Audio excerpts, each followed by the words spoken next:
You all know that sugar should be eaten in moderation, and that foods loaded with it should only be had as a treat. But even if you only occasionally have a piece of cake or scoop of ice cream, because sugar is hiding in even the most innocent-looking foods, you probably eat more than is recommended. The American Heart Association recommends that women eat 24 grams of sugar a day, and men eat 36 grams at most. The Mayo Clinic writes that the 2015 to 2020 Dietary Guidelines for Americans advise 48 grams of sugar for a 2,000 calorie daily diet, or about 10% of the total calories. But unfortunately for the average American, this number is 13% or higher.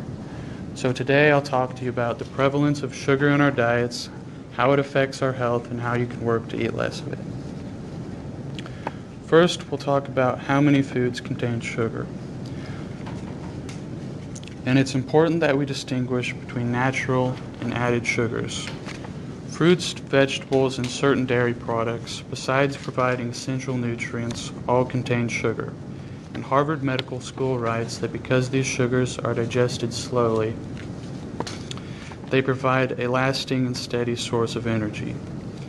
Added sugars are what we need to watch out for. These are added during processing for flavor, texture, color, preservation, and fermentation.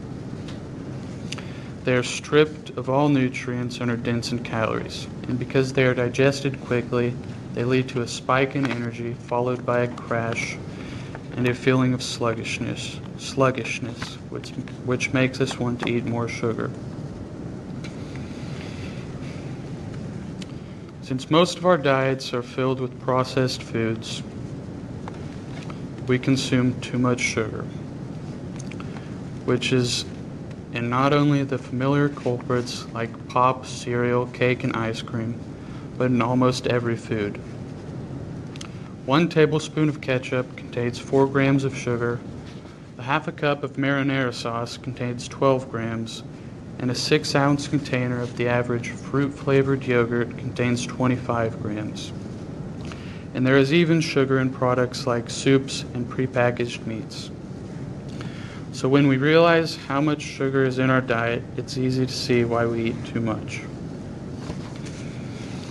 So now that we've talked about the prevalence of sugar, we'll talk about its health effects.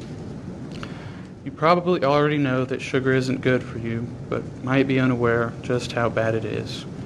In a 2017 periodical released by Harvard Medical School, a 15-year study is cited which shows that a diet whose total calorie count is 17 to 21% sugar is 38% more likely to lead to heart disease versus a diet whose total calorie count is 8%. Whose total calorie count is 8% sugar. Sugar overconsumption doesn't lead directly to heart disease though, but rather leads to it through a series of other health issues. When our liver metabolizes sugar, it converts the surplus into fat. And over time, a surplus of fat can gather around the liver, something called fatty liver disease. Too much sugar can also lead to high blood pressure, chronic inflammation, and because it tricks our appetite, making us want to eat more, it contributes to obesity. And all of these, fatty liver disease, high blood pressure, chronic inflammation, and obesity can cause heart disease. And you may be surprised that we still eat so much sugar despite its health effects, but we do this because it's so addictive. In her 2013 article, If Sugar is Addictive, What Does It Mean for the Law?, Ashley Gearhart talks about studies designed to show the addictivity of sugar. These tests showed that rats given periodical access to sugar would eat more and more each time and would eventually show symptoms of withdrawal when the supply was cut off.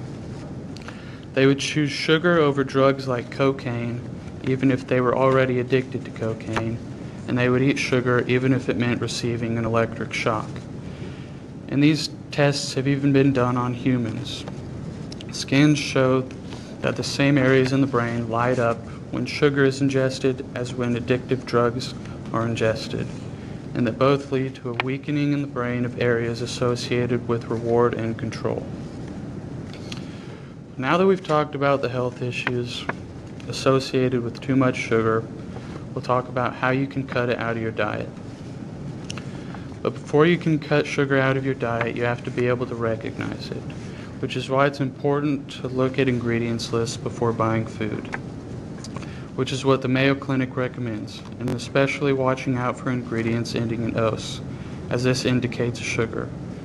But sugar goes by many other names as well, including cane juice, fruit juice concentrate, high fructose corn syrup, and honey, just to name a few. They also recommend drinking water instead of pop or sports drinks because just one serving of these contains more than the recommended amount of sugar. And they recommend that if you have to drink fruit juice, making sure it is 100% fruit juice, and eating fruit when you get a craving for something sweet.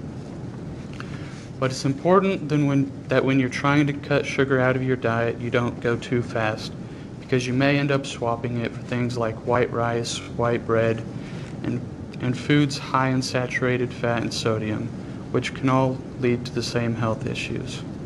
So in conclusion, I've talked to you about the prevalence of sugar in our diets, how it affects our health, and how you can work to eat less of it.